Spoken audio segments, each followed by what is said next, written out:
A civilization at a crossroads. The fading power of an empire that once stretched across 3 continents. March 3rd, 1924. On that single day, a Thursday morning, an institution that had governed over 400 million Muslims, united empires from Spain to Indonesia, and stood for over 1,300 years, was erased from the earth. No war, no invasion, no foreign army storming the gates. It was destroyed by a Muslim. From the inside, how the greatest Islamic institution in history was killed, and who pulled the trigger, what even was the Khilafah. Before we get to the assassination, and yes, this was a political assassination of an idea, you need to understand what exactly was killed. The Khilafah or Caliphate was not just a country. It was not just a king with a different title. It was the political leadership of the entire Muslim Ummah. One leader, one authority. The Khalifa, the successor to the Prophet Muhammad at its peak, the Islamic Khilafah, was the most powerful civilization on earth. When Europe was fumbling through the dark ages, Muslim scholars were mapping the stars, performing surgery, and writing the foundations of algebra, chemistry, and philosophy. And for 1,300 years, through the rightly guided caliphs, the Umayyads, the Abbasids. And finally, the Ottomans, the Khilafah, endured. It was wounded, divided, weakened, but it was never abolished, until a man named Mustafa Kemal decided he was done with God in government. By the late 1800s, the Ottoman Khilafah was on life support, and the vultures were circling. Britain, France, Russia, the great colonial powers, had been chipping away at Ottoman territory for decades. The Balkans were gone. North Africa was bleeding out. And then came the catastrophe that would end it all, World War I. The Ottomans made a fatal gamble. They joined Germany, and they lost. In 1918, foreign warships sailed into Istanbul, the capital of the Khilafah, for the first time in its history. British, French, and Italian troops occupied the city. The Sultan was effectively a prisoner in his own palace. And then the West did something that would haunt the Muslim world for a century. They drew lines. The Sykes-Picot Agreement. Secret, shameless, surgical, Britain and France carved up the Muslim heartlands between themselves like a roast dinner, creating the artificial borders that fuel conflicts to this very day. Iraq, Syria, Lebanon, Palestine, all manufactured, all designed to keep Muslims divided. The Khilafah was broken, but it was still breathing. Enter Mustafa Kemal. Here's where the story gets complicated, and this is the part most history books either skip or sanitize.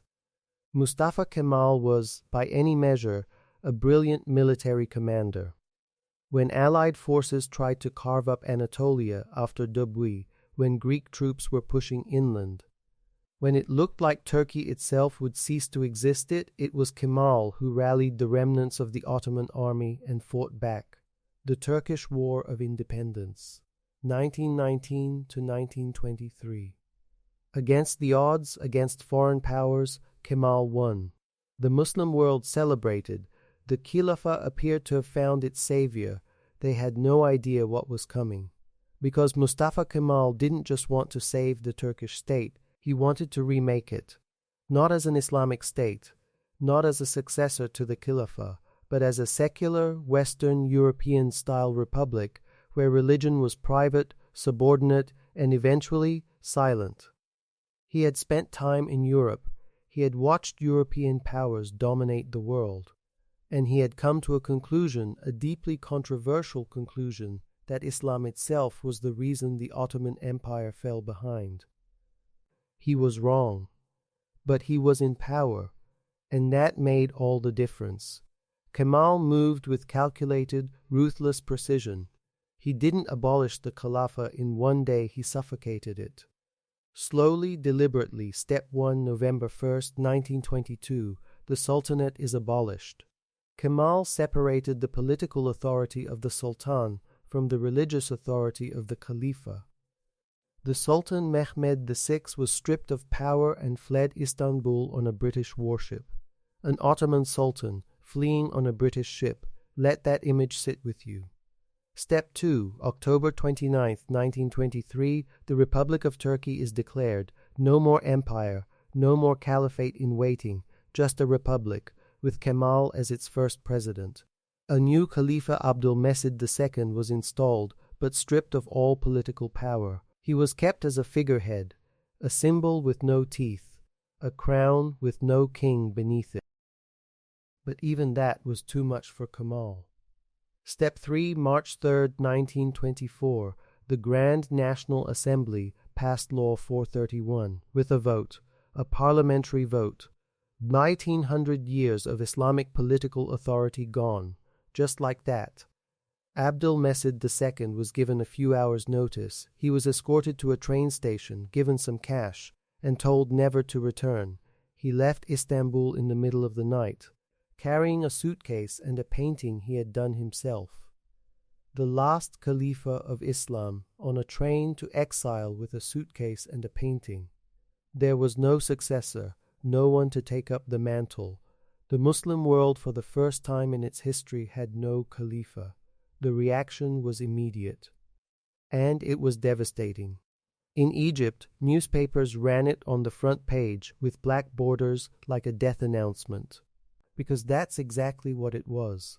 In India, then home to over 100 million Muslims, the Caliphate movement had spent years fighting to preserve the Ottoman Caliphate. Gandhi had even allied himself with Muslim leaders in this cause. Now it was all over. Conferences were called in Cairo, in Mecca, in Jerusalem. Muslim scholars and leaders gathered, trying to figure out what to do. Who should be the new Caliph? Could a new Khilafah be established? None of them could agree. None of them had the power. The moment had passed. And the colonial powers, Britain, France, quietly breathed a sigh of relief. Because here's the dirty secret that won't make it into your school textbook. The British had been working for decades to undermine the Khilafah.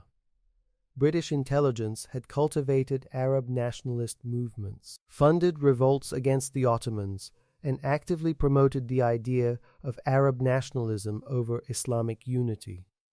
Divide and rule, Britain's oldest trick. Kemal may have pulled the trigger. But the West had loaded the gun, and Kemal wasn't done. In the years that followed, he didn't just remove the Khilafah, he went to war with Islam in public life itself. The Arabic script in which the Quran is written was banned. Turkey switched to the Latin alphabet overnight. Islamic schools, the madrasas, were shut down. The call to prayer was forcibly changed from Arabic to Turkish, a change Muslims found deeply offensive. The wearing of the fez, a symbol of Ottoman Islamic identity, was banned. Men were forced to wear European-style hats. Religious courts were abolished. Sufi orders were outlawed. In one decade, Mustafa Kemal, now calling himself Atatürk, father of the Turks, had dismantled 1,300 years of Islamic civilizational structure. Was he a hero, a villain, a realist who did what he thought was necessary for survival? That debate is still raging in Turkey, in the Muslim world, and in academic halls across the globe. But one thing is beyond debate. The world he created, the fractured, border-locked, leaderless Muslim world we live in today, is in many ways the direct consequence of that Thursday morning in 1924. In 2020, Turkish President Erdogan converted the Hagia Sophia back into a mosque after 86 years as a museum. Millions celebrated across the Muslim world. Some said it was symbolic, some said it was political, some said it was the beginning of something. Whether that's true, whether the wheel of history is slowly turning again, only time will tell. But what cannot be denied is this. Something was taken from the Muslim world on March 3, 1924, something enormous, something that had held a civilization together for over a millennium. And the question that haunts historians, Muslims, and political scientists alike is, was it destroyed or was it merely buried?